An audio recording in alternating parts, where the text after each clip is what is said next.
हम अपने सद्गुरु सोम अजायब के चरणों में नमस्कार करते हैं, जिन्होंने दया करके इस गरीब आत्मा को अपने सेवा के लायक बनाया।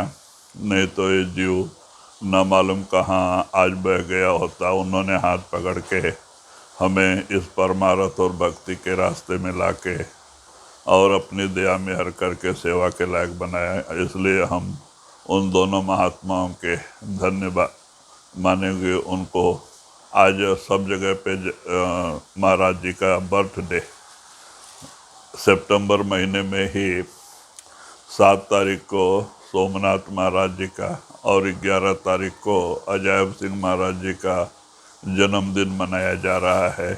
बड़ी खुशी की बात है।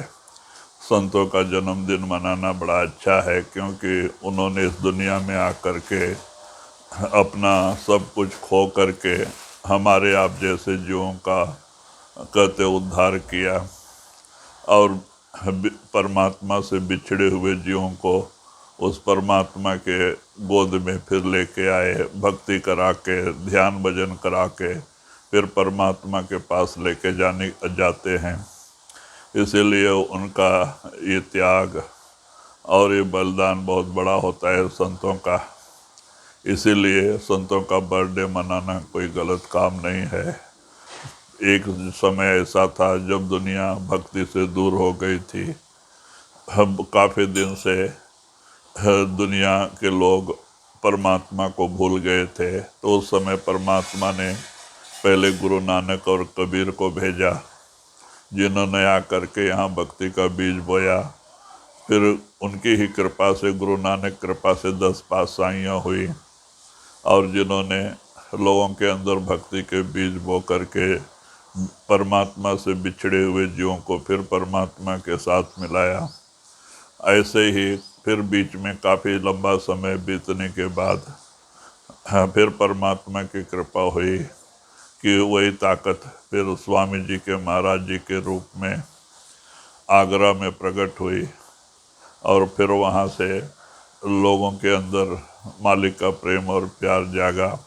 धीरे धीरे वहाँ से वो ताकत फिर ब्यास पंजाब में आई और वहाँ से ही सोम अजायब के ऊपर भी कृपा हुई।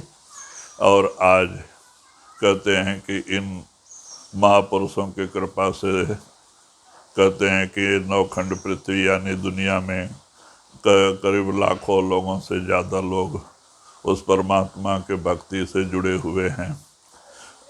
तो ये सोम अजायब इन दोनों का जन्म सितंबर महीने में मूल नक्षत्र में होने से, मूल नक्षत्र में जो बच्चा पैदा होता है उसके माँ बाप बच्चे का मुंह देखते ही गुजर जाते हैं।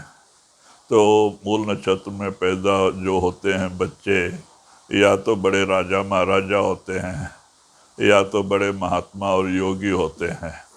तो इसीलिए क्योंकि उनके ऊपर से लेकिन माँ बाप का छाया उतर जाता है और वो बैराग, ज़्यादातर बैराग अवस्था में पाके और भक्ति के रास्ते में ही चलने की कोशिश करते हैं। तो ये महापुरुष जिन्होंने अपने ज़िंदगी को कहते सारे उम्र तपस्या करके, भजन और भक्ति करके उस प्रभु परमात्मा से मिलके हम आप जैसे बिछड़ी हुई आत्माओं को भी परमात्मा से जोड़ने की कोशिश किया, दया किया। हम बिछड़े हुए आत्माओं को भी परमात्मा से जोड़ा और आज सत्संग, भजन, सुमरन करा के लाखों जीवों का उद्धार किया। तो कहते हैं हम ऐसे महापुरुषों के चरणों में बार बार कोटि कोटि दंडवत नमस्कार करते हैं, जिन्होंने अपना जीवन दुनिया में सार्थक बना के करोड़ों का उद्धार किया। और ऐसे ही ये जो नियम है ये आगे ऐसे ही चलते रहेगा। वो परमात्मा समय समय पे अपने बिछड़ी हुई आत्माओं को जागृत करने के लिए कुछ बनी बनाई आत्माओं को ऊपर से भेजते रहता है और वही आत्माएं समय समय पे दुनिया में पैदा हो करके और परमात्मा की तरफ लोगों का ध्यान आकर्षित करते हैं, बिछड़े हुए जीवों को परमात्मा से जोड़ते हैं और नाम से जोड़ करके उनको परमात्मा के पास ले जाते हैं। संतों की दया मेहर का कोई बयान नहीं है। कबीर साहब ने भी कहा है, सब धरती कागज करूं, लेखनी सब बन राय, सब तो समुंदर मस करूं, गुरगुन लिखा न जाए। कहते हैं कि 9 खंड पृथ्वी का पेपर बना के, 7 समुंदर की मसी बना के, और जितने भी दुनिया में पेड़ पौधे हैं सबका स्याही बना के लिखा जाए, तो कहते हैं कि ये सारे सामान खत्म हो जाएंगे, लेकिन गुरु महिमा का बयान पूरा नहीं हो सकता। किसने कहा है? जिन्होंने उनको अपने अंदर में देखा है, जिन्होंने उनकी दया मेहर को महसूस किया है। तो कहते हैं कि इस तरह से संत आकर के अपने सब कुछ उस प्रभु परमात्मा को अर्पित करके, अपना जीवन ही उनको अर्पित करके, और आप उनका बन करके दुनिया में आकर के लोगों का उद्धार करते हैं। तो ऐसे ही संत परंपरा पहले से भी चलती आई है और आगे भी चलते जाएंगे। तो इसीलिए हम देख रहे हैं कि सब जगह से फ़ोन आ रहे हैं, लोग बाबा जी का बर्थडे मना रहे हैं। बड़ी खुशी की बात है कि इसी तरह से वो संतों से जुड़े रहते हैं।